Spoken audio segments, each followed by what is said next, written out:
Pecinta film semuanya, jumpa lagi dengan saya di channel Candi Bang. Semoga kalian dalam keadaan sehat selalu. Amin. Sebelum saya mereview alur cerita film kali ini, izinkan saya memohon maaf terlebih dahulu jika dalam mengulas film kali ini ada kesalahan penyebutan nama, kota, dan lain-lain dikarenakan perbedaan sistem ejaan yang berkembang di Indonesia.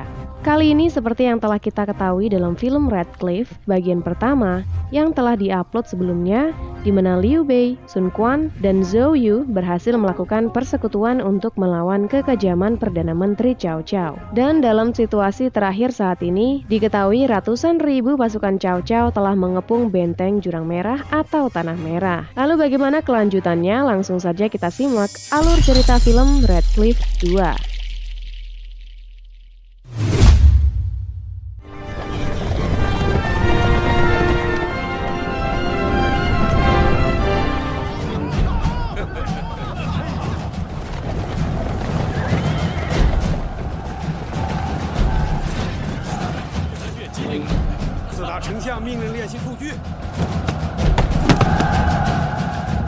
Film dibuka dengan scene di mana saat itu dalam barak pasukan Cao Cao yang megah, ternyata secara diam-diam Sun Xiang menyelinap dan menyamar menjadi tentara pasukan Cao Cao dengan tujuan untuk mendapatkan informasi strategis dan mengirimkannya ke benteng Jurang Merah menggunakan merpati.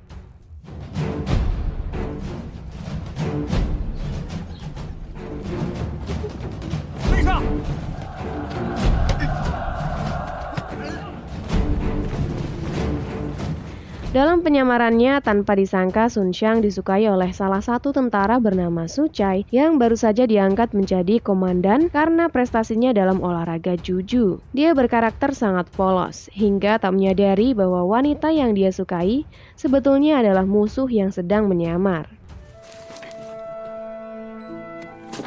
谢谢你帮我点个一球，我是有点傻，他们还说我从小到大就南方人热情。 北方人潇洒。胖猪，你也会蹴鞠吧？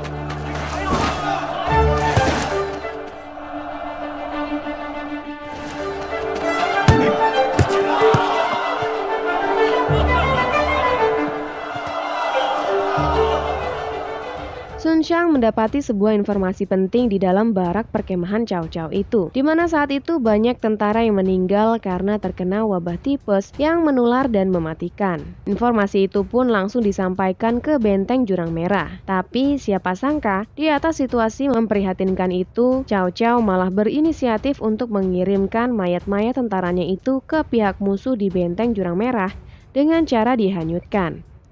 Dan beberapa hari kemudian, akhirnya mayat-mayat itu sampai di Jurang Merah.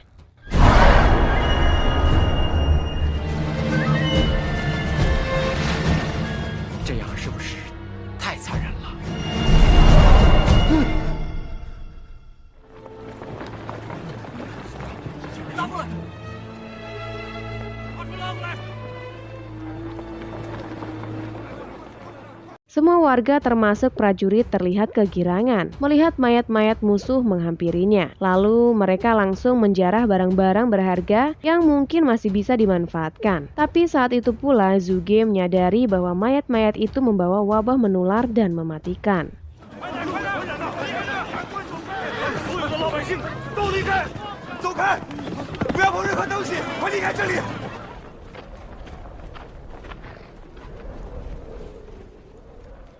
Situasi ini ternyata mampu menyebabkan konflik internal di kubu Jurang Merah. Karena atas situasi itu, Liu Bei beserta seluruh pasukannya memutuskan untuk pulang dan mengakhiri persekutuan ini dengan alasan wabah yang semakin tak terkendali. Hingga Liu Bei takut jika pasukannya mati secara sia-sia. 我看我还是先行退还下口，再图大。简直是背信弃义！你话不能这么说。我只剩下不到2万兵了。 再这么拼下去， 自私！你说谁自私？ Kejadian itu membuat Sun Quan geram dan sangat kecewa. Tapi bagaimanapun juga, Sun Quan dan Zhou Yu tak berhak menolak keinginan Liu Bei. Walaupun Zhuge saat itu menolak gagasan pimpinannya dan memutuskan untuk tinggal di Jurang Merah, demi menepati janjinya untuk membantu melawan dominasi Cao Cao.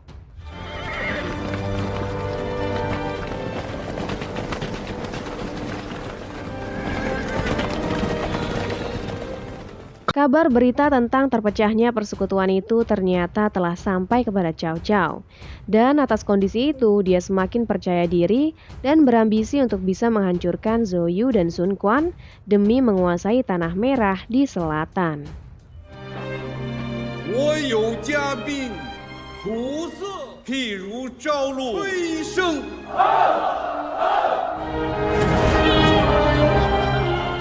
Saat itu dia mempunyai rencana untuk melakukan penyerangan secara besar-besaran, walaupun faktanya kondisi pasukannya sangat tak memungkinkan untuk melakukan rencana itu.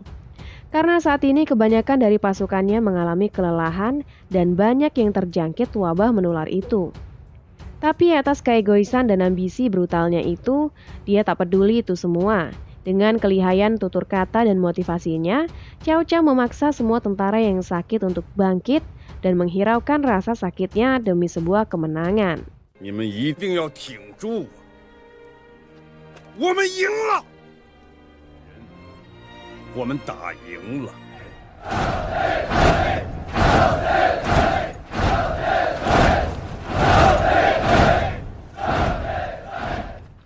Atas situasi itu pula, Sun Xiang kembali memberikan informasi itu kepada pihak benteng Jurang Merah.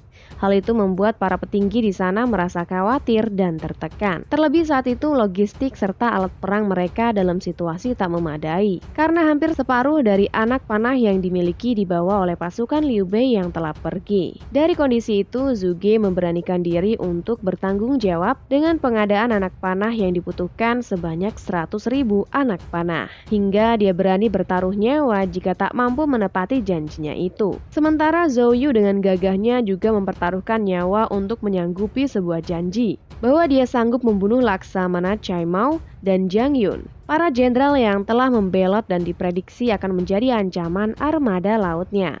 Karena memang faktanya, Cai Mao dan Jiang Yun merupakan laksamana yang sangat berpengalaman dan mahir di pertempuran Sungai Yangtze. Saat itu pula mereka berhasil membuat strategi yang sangat brilian dengan teknik penguncian seluruh kapal agar bisa kokoh dan menyatu satu sama lain. 看来两位将军确实熟悉水战。一字长蛇变为双叉阵，直取敌阵。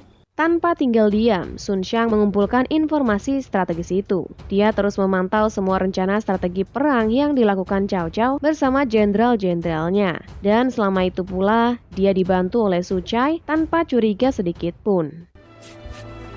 好师傅，别动，我头痒。呀， Sebelum penyerangan benar-benar dilakukan untuk yang terakhir kalinya, Cao Cao menyuruh utusannya, yaitu seorang mata-mata bernama Jiang. Dia diutus untuk menyuruh Zhou Yu menyerahkan diri. 乌上下失和，刘备又带着部下跑了。我与周瑜从小是要好的朋友。你过江去，替我招降他，正是时候。遵命。 Sementara di tempat lain, Zhu Ge saat itu masih belum melakukan apapun untuk memenuhi janjinya, yaitu untuk menyediakan 100.000 anak panah. Dia hanya memandangi langit dan seakan-akan sedang merencanakan sesuatu yang tak boleh orang lain tahu.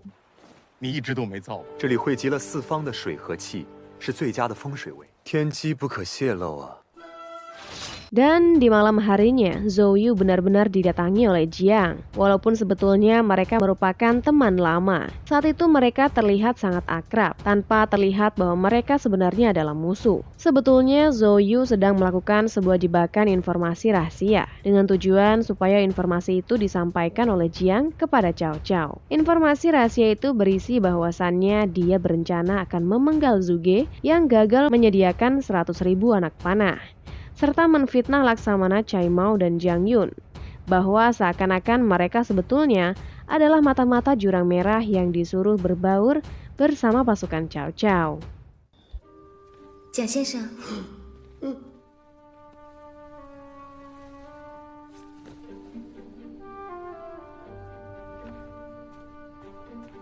现于麾下，早晚人道豪贼现于糜下。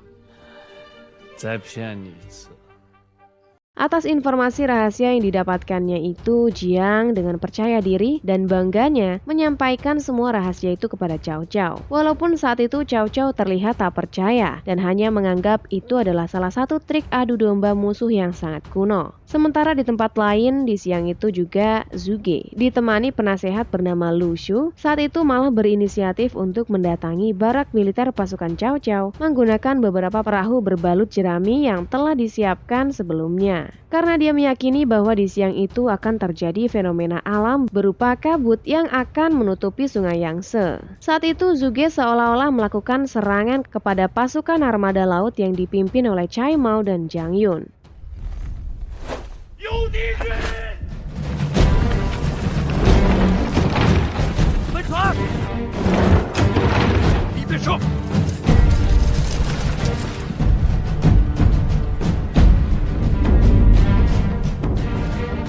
放箭！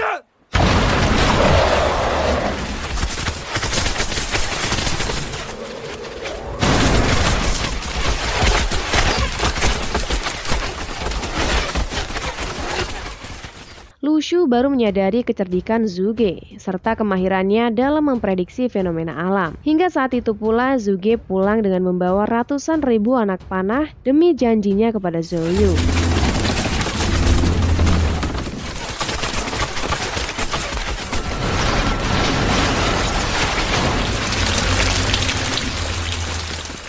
把船转个方向。"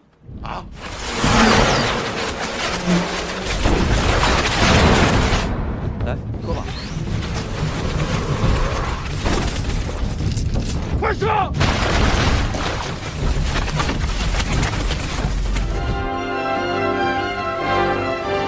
谢谢，谢谢，谢谢。 Dan atas kejadian itu pula, akhirnya Cao Cao terperangkap dalam fitnah adu domba yang dilakukan Zhou Yu terhadap Laksamana Cai Mao dan Jiang Yun. Saat itu Cai Mao mengira bahwa serangan panah itu merupakan kesengajaan untuk membantu musuh.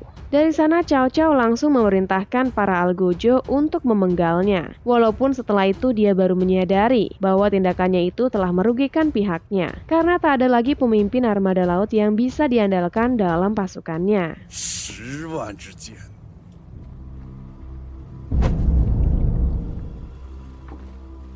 追出去！战！我等只为效忠，痛恨背叛。唐邓丞相，你把他们杀了。 妈！ Sun Xiang langsung berinisiatif memberikan informasi atas kejadian itu. Dia benar-benar menjalankan misinya dengan baik, walaupun tindakannya itu sangat berbahaya dan mengancam nyawanya. Kembali ke benteng Jurang Merah. Saat itu Zhuge bersama Lu Shu mengalami kecemasan saat menunggu hasil hitungan anak panah yang dikumpulkan. Karena jika jumlahnya kurang dari 100.000, maka hukum tetap dijalankan, yaitu Zhuge harus siap untuk dipenggal. Saat itu sempat terjadi ketegangan karena anak panah yang terkumpul kurang dari perjanjian awal, hingga Zhou Yu saat itu tetap berpegang pada hukum dan berniat memenggal Zhuge, walaupun akhirnya 一共是10万零200只，怎么走得那么慢？赶快送过来！诸葛先生，这是圆满完成任务啊！ Situasi tiba-tiba berbalik saat Zhuge menagih janji kepada Zhou Yu atas janjinya untuk membunuh Laksamana Cai Mao dan Jiang Yun. Hingga sempat terjadi ketegangan karena semua mengira kabar kematian mereka tak mungkin sampai ke Jurang Merah. Tapi tiba-tiba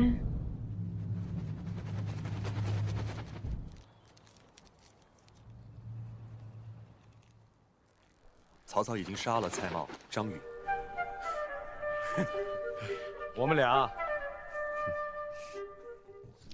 Sementara Cai Mao saat itu terlihat sangat kacau karena dia melakukan blunder yang mengakibatkan kerugian moral untuk semua pasukannya. Hingga saat itu pula dia memutuskan untuk membunuh Jiang yang dianggap sebagai mata-mata karena telah menebar fitnah adu domba. Dari sana pula Cao Cao memperingatkan kepada seluruh jenderalnya bahwa 2 hari lagi dia memutuskan untuk menyerang Jurang Merah dengan kekuatan penuh.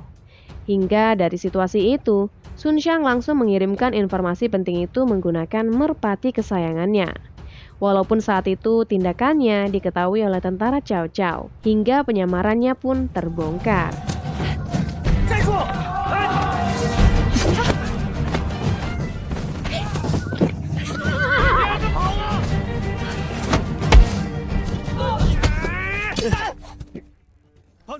Tapi saat itu pula Su Chai dengan polosnya membantu Sun Shang yang hampir terbunuh itu, sehingga dia berhasil melarikan diri dari barak pasukan Cao Cao.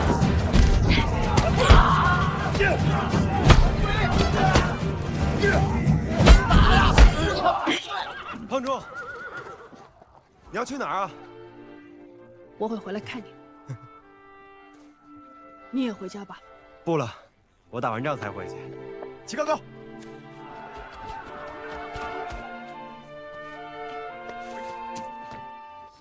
Scene berpindah ke desa Xinye, tempat di mana Liu Bei bersama rakyat dan pasukannya tinggal. Di mana saat itu terlihat para jenderal pengikutnya, yaitu Zhang Fei, Guan Yu, serta Zilong, merasakan kekecewaan terhadap pemimpinnya itu, yang memutuskan untuk mengakhiri persekutuan. Saat itu pula semua jenderal itu berpamitan padanya untuk kembali ke benteng Jurang Merah, demi membantu peperangan yang saat ini sedang berlangsung.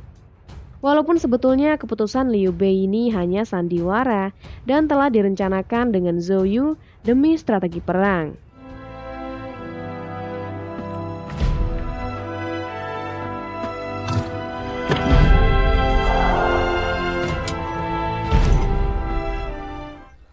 Beralih ke benteng Jurang Merah.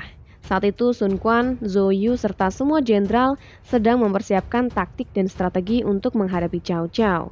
Hingga saat itu pula tiba-tiba datanglah Sun Shang yang baru saja berhasil pulang dari misi penyamarannya. Dari sana dia langsung memetakan dan menyebarkan seluruh denah dan lokasi strategis di barak perkemahan Cao Cao. Dari posisi kapal itu semua sepakat untuk menggunakan serangan api. Karena sangat mustahil untuk bisa menembus armada laut Cao Cao yang dijadikan pertahanan utama. 我们可以用火攻，曹营的地形对我们有利，只要从正面把曹军的船阵烧开。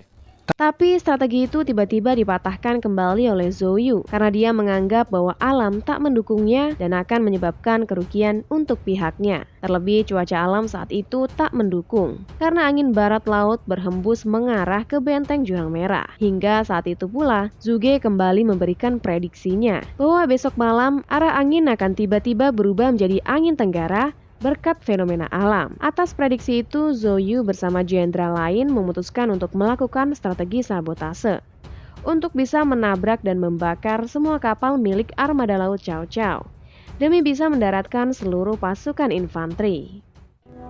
我们必须想办法推迟曹操的进攻。 Tapi semangat membara itu seakan berbeda dengan istri Zhou Yu bernama Xiao Qiao. Karena memang faktanya dia satu-satunya orang yang menentang perang ini. Dia adalah wanita yang menjunjung tinggi perdamaian. Hingga atas situasi itu, Xiao Qiao merencanakan sesuatu. Sementara di kubu musuh, Cao Cao saat itu terlihat sangat percaya diri akan strategi yang telah direncanakan untuk menggunakan serangan api. Karena dukungan angin yang memihak kepadanya. Terlebih dia punya armada laut yang sangat kuat dan kokoh. 逆风而进，必然烧了他们自己。那最容易得势的是什么呢？自然是火。攻，不大可能吧？ Kembali ke benteng Jurang Merah. Saat itu semua jenderal sepakat untuk menciptakan bahan peledak yang terbuat dari minyak ikan. Minyak-minyak itu dimasukkan ke dalam cangkang telur, kemudian diberikan wadah untuk dijadikan semacam bom molotov. Saat itu pula Jenderal Gan terus membuat eksperimen supaya dia bisa membuat sebuah bom berdaya ledak tinggi. 不行，大一点。是。 Sementara Jenderal Cheng Pu terus berusaha berlatih memanah walaupun dengan kondisi angin barat yang sangat kuat. Tapi di sela latihan itu tiba-tiba datang seorang dayang memberitahukan bahwa Xiao Qiao telah menghilang.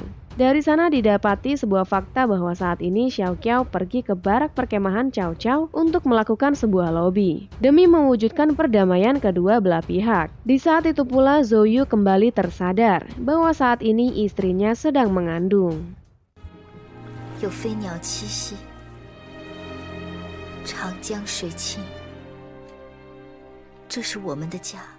Hingga singkat cerita, Xiao Qiao telah sampai di barak perkemahan Cao Cao. Dengan perasaan senang, Cao Cao mengira bahwa Xiao Qiao telah berpaling dan meninggalkan Zhou Yu. Impiannya selama ini seakan menjadi kenyataan, karena memang sebenarnya peperangan ini dilakukan hanya demi Xiao Qiao, wanita yang dicintainya. 我在你们家后院见过你，那时候你虽然小， Hal itu membuat para petinggi kubu Jurang Merah kembali mengalami kekacauan mental karena Sun Quan merasa terhalangi oleh tindakan Xiao Qiao. Dengan gagah, Zhou Yu memutuskan untuk tetap melakukan penyerangan yang telah direncanakan. Hingga di malam itu pula, mereka memutuskan untuk berangkat ke medan perang. 我说，我们去把他们赶走。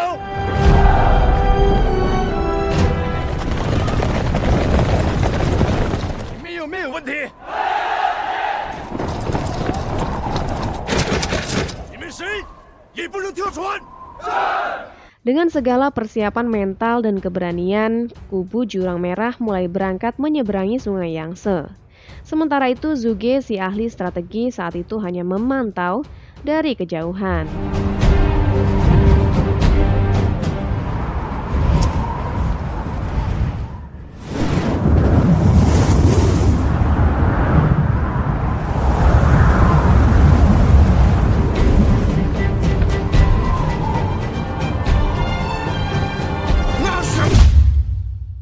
Sementara di tempat lain, Cao Cao saat itu benar-benar terlena akan rayuan dan kecantikan Xiao Qiao. Hal itu membuat para jenderalnya merasa kecewa. Apalagi sejak kedatangan wanita itu, Cao Cao terlihat berubah dan sangat intim. Hingga tanpa kecurigaan, Cao Cao meminum teh hasil racikan Xiao Qiao. 丞相为何还不发病？风向好像要变呀！是的，丞相正跟那娘们喝茶呢。喝。丞相，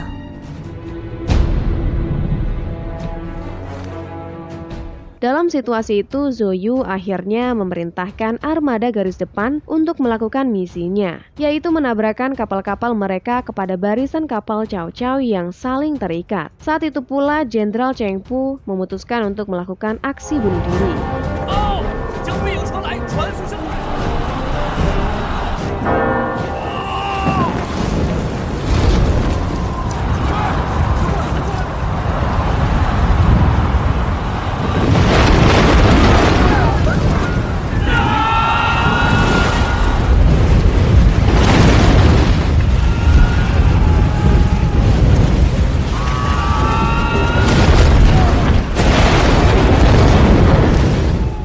Yang paling mengejutkan, secara diam-diam ternyata pasukan Liu Bei malam itu datang membantu secara tiba-tiba. Terlihat Jenderal Zilong telah bersiap menunggu aba-aba. 全速前进！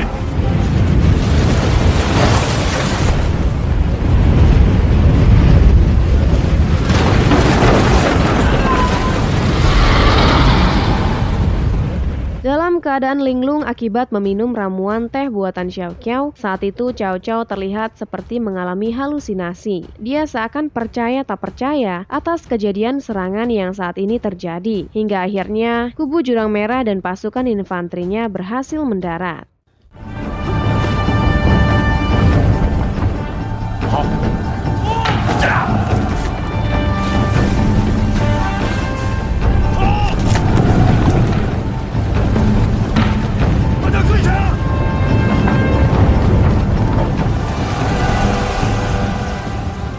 Malam itu pertempuran terjadi begitu sengit. Pasukan Jurang Merah terlihat kesulitan untuk bisa menembus benteng yang dipenuhi dengan pasukan panah. Dari situasi itu, Jenderal Gan memberanikan diri untuk bisa meruntuhkan benteng itu, hingga dia tewas.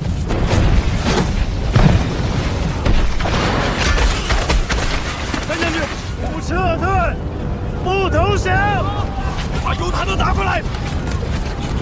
老将军来了！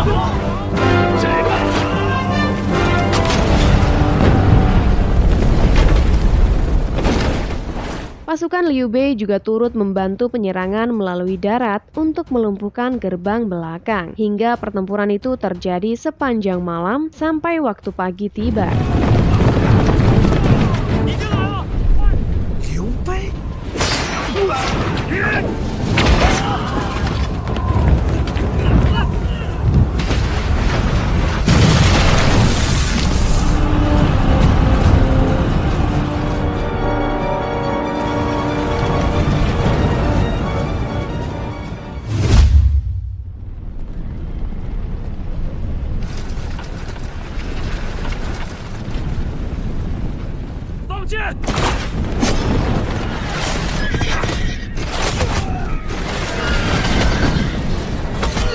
Semua strategi dan informasi mengejutkan terjadi saat itu, karena memang faktanya semua strategi ini telah direncanakan sebelumnya, demi bisa mengelabui dan membuat Cao Cao terkejut, hingga akhirnya berkat kerjasama yang sangat baik, pasukan Cao Cao lumpuh dan berhasil dikalahkan.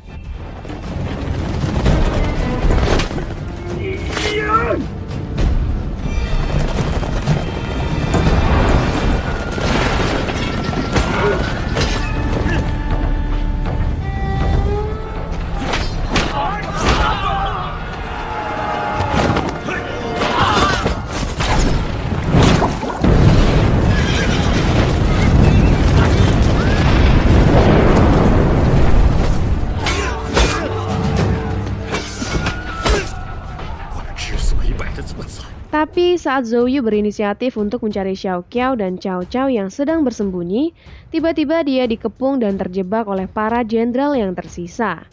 Hingga dari situasi itu tiba-tiba Zilong berhasil menyelamatkan Xiao Qiao dan tiba-tiba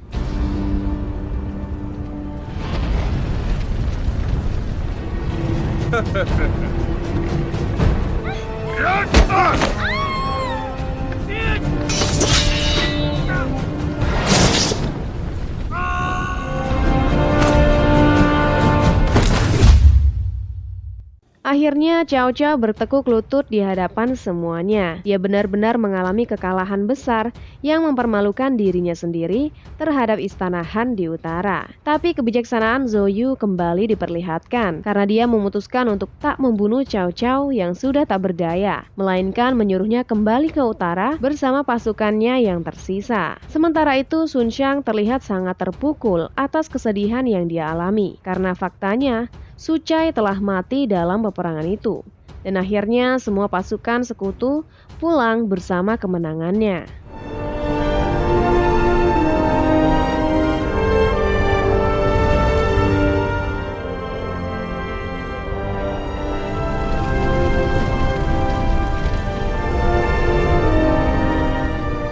Hingga beberapa hari kemudian, scene berpindah saat Zhou Yu dan Xiao Qiao memberikan hadiah seekor kuda kepada Zhu Ge. Sebelum pergi, mereka berpisah dengan kata-kata perpisahan yang sangat mendalam, bahwa pertemanan ini akan tetap abadi, walaupun suatu hari nanti kemungkinan mereka akan menjadi musuh. Dan disinilah film ini diakhiri.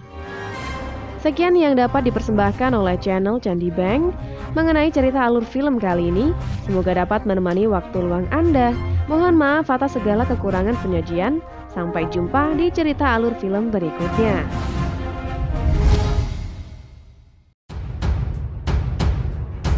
Dari cerita alur film yang sudah kita saksikan bersama, kita dapat mengambil beberapa hikmah dan pelajaran. Pertama, kekuatan sejati dalam menghadapi musuh bukan semata-mata terletak pada jumlah atau kekuatan fisik, melainkan pada kecerdikan strategi dan solidaritas. Dalam film Red Cliff 2, kita melihat bagaimana pasukan yang jumlahnya jauh lebih sedikit dapat mengalahkan pasukan besar yang berjumlah hingga 800.000 berkat kecermatan dalam membaca situasi, memanfaatkan kondisi alam, dan kerjasama yang erat antar pemimpin dan prajuritnya. Ini menjadi pelajaran penting bagi generasi muda bahwa kecerdasan berpikir, keberanian mengambil keputusan, dan kolaborasi adalah kekuatan yang tak bisa diremehkan. Kedua, kita belajar bahwa persatuan merupakan senjata paling ampuh menghadapi tirani dan kezaliman.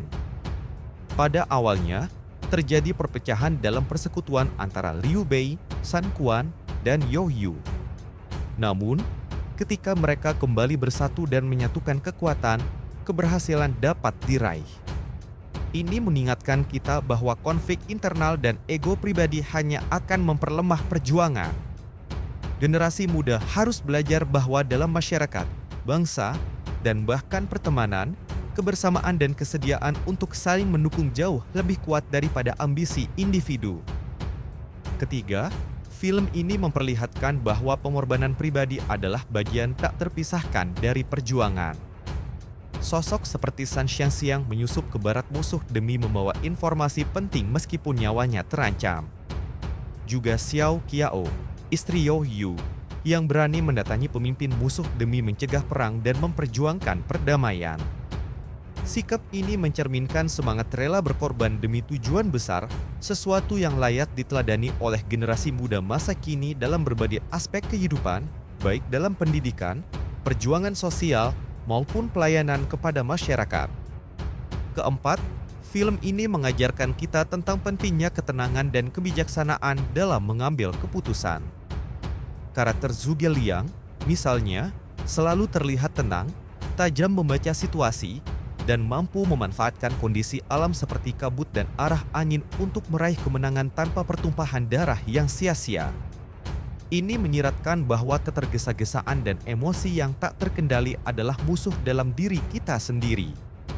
Dalam era modern yang serba cepat ini, anak muda perlu belajar untuk memperlambat sejenak, menganalisis dengan jernih, dan tidak mudah terprovokasi. Kelima, melalui karakter Cao Cao, kita dihadapkan pada gambaran kejatuhan orang yang terlalu percaya diri, ambisius, dan mengabaikan suara-suara logis di sekitarnya. Meskipun memiliki kekuatan besar dan armada yang tangguh, kesombongan dan ketamakan Cao Cao menjadi penyebab ketalahannya sendiri.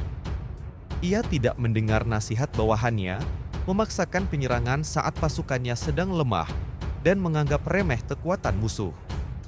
Ini menjadi pengingat bahwa kesuksesan yang dibangun tanpa kerendahan hati justru akan meruntuhkan diri sendiri. Generasi muda diajak untuk tetap membumi dan selalu membuka diri terhadap masukan dari orang lain. Keenam, film ini menunjukkan betapa pentingnya peran perempuan dalam situasi yang paling kritis sekalipun. Xiao Qiao bukan hanya menjadi tokoh pelengkap, tapi menjadi poros moral yang ingin mengakhiri perang dan memutus siklus kekerasan. Meski akhirnya tetap terjadi perang besar, namun kehadiran dan tindakannya memberi makna dalam cerita ini, bahwa keberanian perempuan bukan hanya ada di medan tempur, tapi dalam keberanian untuk memperjuangkan jalan damai. Ini menjadi pelajaran penting bahwa perempuan memiliki peran strategis dan harus diberi ruang serta kepercayaan dalam setiap aspek kehidupan. Ketujuh, melalui adegan-adegan dalam film ini kita bisa melihat nilai-nilai luhur seperti kesetiaan, penghormatan terhadap janji, dan integritas yang seringkali menjadi landasan moral dalam budaya Timur. Zhuge Liang mempertaruhkan nyawanya demi memenuhi janji menyediakan 100.000 anak panah. You Yu rela mengorbankan dirinya demi janji membunuh jenderal musuh, dan Liu Bei dengan cerdik memainkan sandiwara perpecahan demi strategi bersama. Semua ini menekankan bahwa menjaga janji dan integritas adalah pondasi kepercayaan, baik dalam hubungan pribadi maupun kepemimpinan. Kedelapan, film ini memberi gambaran tentang bagaimana ketegangan bisa diredam melalui komunikasi dan diplomasi, walaupun tidak selalu berhasil. Kehadiran Xiao Qiao di barak Cao Cao adalah bentuk diplomasi pribadi yang dilakukan demi perdamaian. Walaupun tak berhasil sepenuhnya, itu adalah simbol bahwa jalan kekerasan selalu bisa diimbangi dengan jalan damai jika ada keberanian dan ketulusan.